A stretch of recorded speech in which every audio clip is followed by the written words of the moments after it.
Welcome to Engage Your Tribe, a podcast about the art and science of audience engagement. I'm Jeremy Shear, and my guest is Helen Piña, VP of Marketing at White Cup. Helen, it's great to have you on the show. Hi, thank you for having me. It's great to be on. So tell us a little bit about your background in marketing and about White Cup. Yeah, well, I'm a marketer at heart. I went to UT in Austin, where I'm living now, and I majored in marketing, and then I went into marketing, and then I got my MBA, and I focused on marketing, and then I stayed in marketing. I really do love marketing. I'm really passionate about it. And I am now at White Cup. I am about to hit my 1-year anniversary, actually, which is really exciting. Yeah, just a couple of weeks. And we've spent the last year really just building out a marketing team, a marketing function, the MarTech stack, all that fun stuff. And also took the last 12 months to really understand who our customers are. What do they care about? Our customers are wholesale distributors. What are their challenges? As you could imagine, with pandemic, everything going on, they've had a lot of challenges this last 2 years. And so really getting to understand what they're going through to be able to create the right messaging that resonates with them and the right content.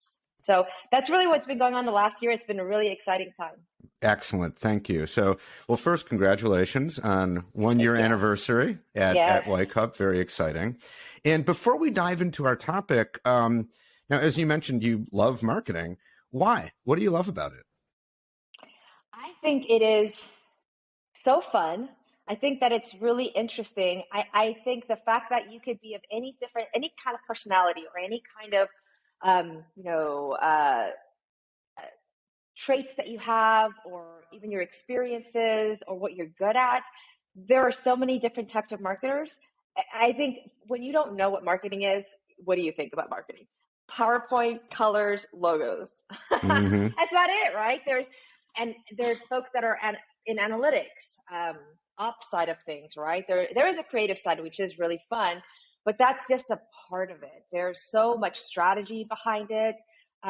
There's so much on the execution side, good project management, such brilliance that you have to have in order to understand your audience, understand your ideal customer profile, being able to just write copy that's like 3 sentences long and it's exactly what will resonate. That takes a lot of talent. And I think that it's awesome. And I've worked with a lot of really great marketers in my time. And I love it. I love meeting marketers, learning what they're good at, and also keeping in touch, because having that connection, that keeping those connections is really helpful. 20 years in, I know that I can, if I'm dealing with a very specific problem, call my friend so-and-so, Mm-hmm. and also be there for them when they have, issues that you've dealt with and you figure out. Yeah. Okay. Wonderful. So now the personas that you market to, as you told me when we talked before, are kind of allergic to marketing. I think a lot of people are, frankly, but the personas you market to are particularly, I think, like a little standoffish when it comes to being marketed to. And so first of all, tell us a little bit about those personas, who they are, and about your approach, which, as you had described to me, is to be really straightforward and sincere. And I think that's an interesting word. What does it mean to be sincere in marketing? So who are you being sincere to, and what does that look like? Yeah, absolutely. So we market to wholesale distributors, from big, distributors with whole big teams and even marketing teams, to much smaller distributors that are family owned generation after generation, right? And so these folks don't want to feel like they're being sold or marketed to, like they're being manipulated. I think that's not just them, right? There are a lot of folks that will say, "Oh, you're a marketer, you're a liar." No, that's not the case. I think I personally love being marketed to, because I get it. Like, if you can figure me out and tell me what I need to know, thank you for not making me waste my time and go through all these different, channels. But I'm not my own audience here. So I have to respect that our wholesale distributors don't want to feel marketed to, or like we're using these gimmicky words. And so what's important to us is to just be genuine and authentic. That's what it means for me to be sincere, is And most importantly, understanding who your audience is, Mm. and talking to them in a straightforward manner. They don't have time to, listen to these beautiful words and get really long pieces of content and not just get straight to the point. Like, they're having issues. These are their problems. They're busy people.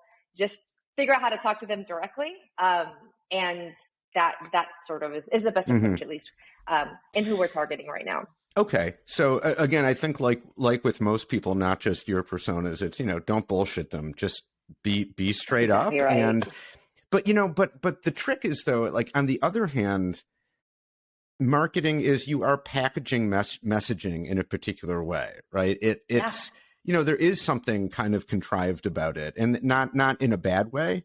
You know what I mean? But like, absolutely. That's true.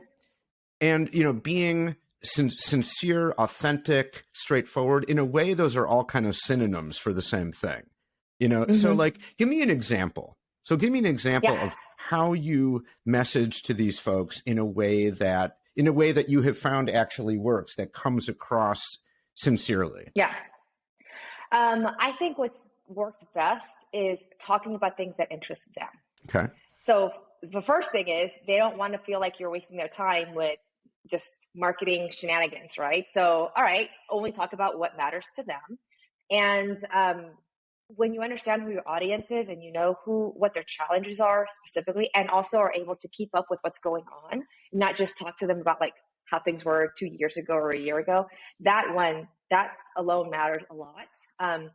And creating content in different formats that they can then consume however it is that they want to consume it, right? Whether it's a piece of, like, it could be a longer white paper that they want to actually go through, or it could be that same topic but in a webinar format, so that they can actually hear someone talking about it and listen. People learn different ways. It's the same thing really with how people want to consume information.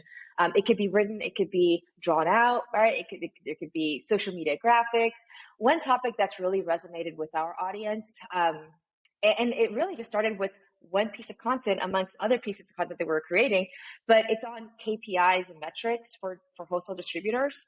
I mean, it is like, they are loving that piece. And so we've created content about it, whether it's webinars or white papers, blog articles, and they keep coming to those topics. And so we've created more and more on those pieces. But I think it's because it's very direct, right? It's like, this is a very specific problem you're dealing with.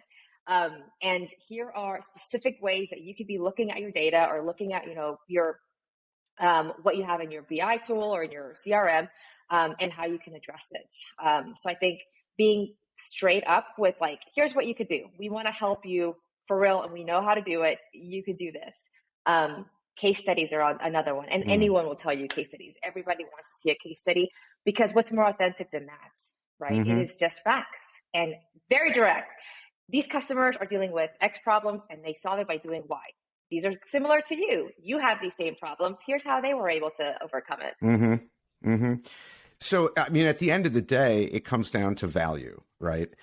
I mean, absolutely. And I mean, and that's kind of, of course it does, like, that can mean a lot of different things, but it seems like in this case, and really it would be the same for any, for any client that you're reaching out to, or any prospect. Yeah.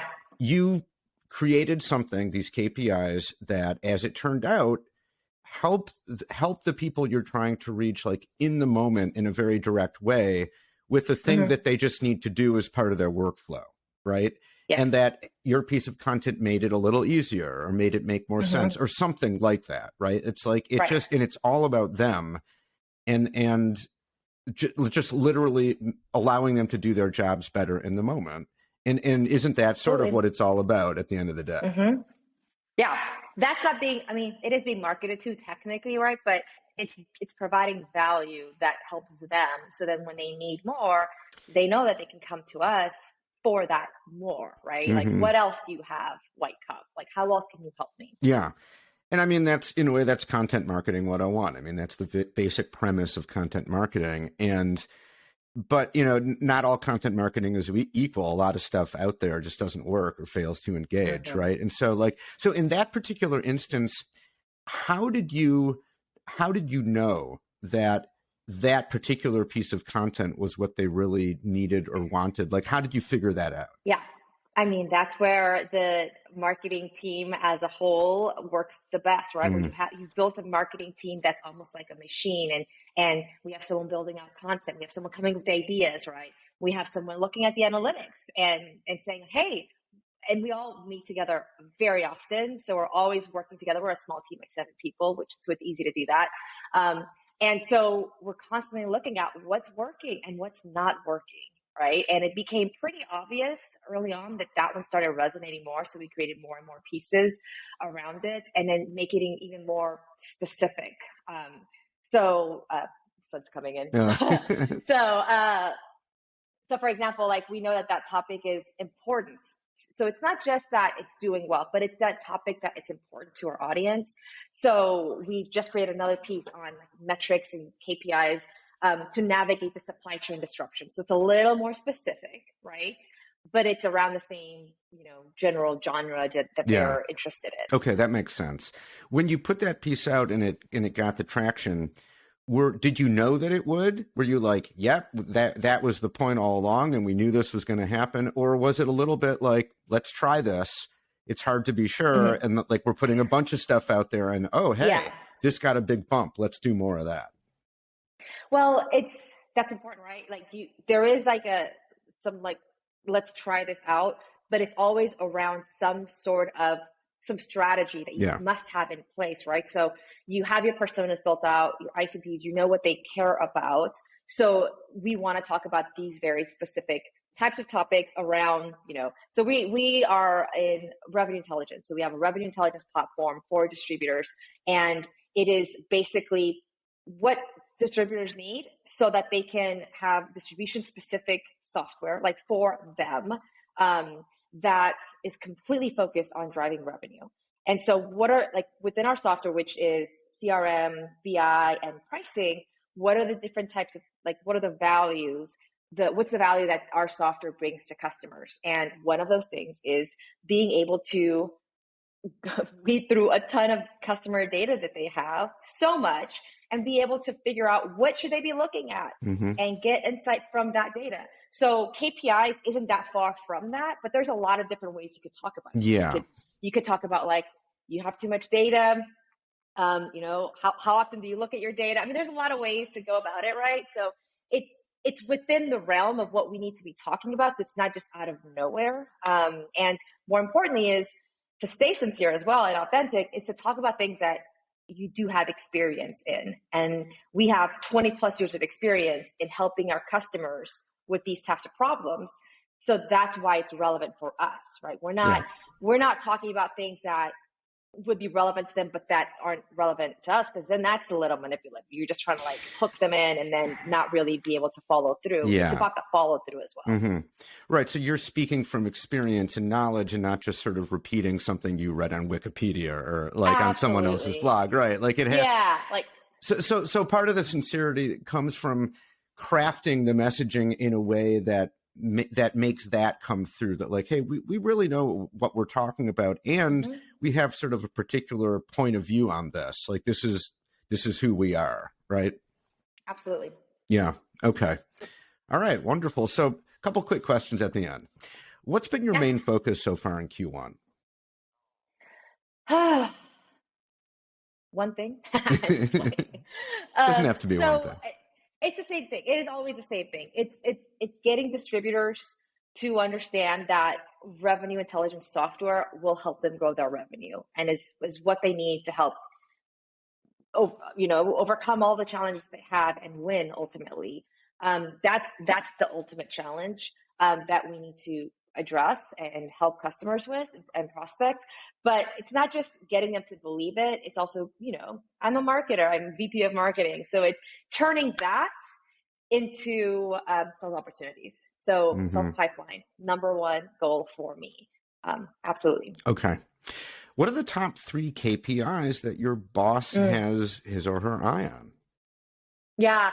So you're going to laugh because I just talked about sales pipeline, but the number of sales opportunities opened, the dollar worth of sales opportunities, literally sales opportunities, right? And so when MQL's okay, but really what matters is what becomes a sales opportunity. So at White Cup, marketing, like my team, we're held accountable for 100% of the sales opportunities needed in order to get to our bookings numbers. Mm-hmm. So our sales VP owns closing the sales opportunities needed to meet the bookings number, but my team and I, like, we're the ones that need to bring in all of the sales ops. So anything top of the funnel, all the eyeballs, all the clicks, great, but it has to become sales opportunities. Yeah. At the end of the day, that's what really matters. That's what matters. Okay. Yeah, absolutely. And finally, what do you and your team hope to accomplish throughout 2022? Yeah. In order to be able to meet those sales pipeline numbers, we really want to rev up our demand gen engine. We want to continue creating great content. That's so important to us. Content, I asked my digital marketer who always, digital marketers, I've been a digital marketer, right? Like, you always want more money to spend on more, ads, social and all that. And I said, if we were to get more money, like what would you want to spend on? And she really surprised. She says, more content. And I was like, really? More content? We've been building out a lot of content. You wouldn't want to like spend it on more advertising or any of that? So, more content. That's what matters in the end. I was like, all right, so more great content. We have also a Rev Up is our customer conference that's coming up later this year. We want to have a great user conference. It's going to be virtual, so figuring out a way of really bringing value to our customers through that conference, and ultimately also just helping our distributors grow their revenue. That's what we say we do. That's what we want to do. That is what we do. So that matters as well. Okay. Well, it sounds like you have a busy and exciting year ahead. Yes. So, and again, congrats on being there for 1 year. So year one, it sounds like was pretty cool, and year two is going to be even better. Yes. Thank you so much. And thank you for having me on. Oh, you're very welcome. Thanks for a great conversation.